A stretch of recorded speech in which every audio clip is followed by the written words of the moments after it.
кейбір ой өрісі сідік шаптырым индивидтер Қытайлар сол аурудан түгел қырып қалсын, еврейлер түгел ауырып өлсін. Қазақстаннан коронавирус кетсе болды, басқалар қырыла берсін деп қарғап жатқанын күнде оқимыз. Логикаға салып ойланса, өзіне өлім тілеп жатқанын да сезбейді. Планета адамзатқа ортақ. Олар Марста емес, жерде өмір сүріп жатыр. Демек, басқалар ауырса, сен де ауырасың.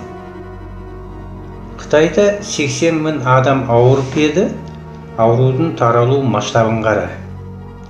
Ал егер 1 миллиард адам ауырса, онда сен де дәл өлесің. Сондықтан, әр нәрсенің байыбына салып, ойланып сөйлеген жөн.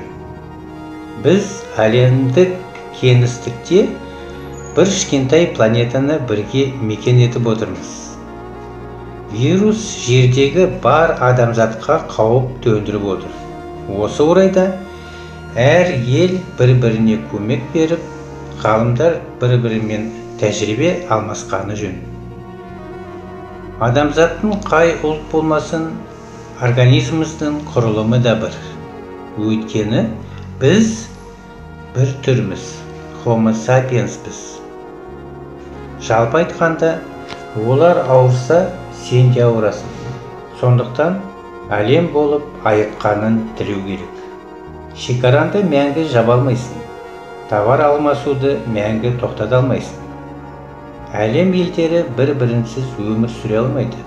Біреуге өлім тілегенше, отбасына өмір тіле. Масштабын ұқ. Біз біргеміз. Адам бол.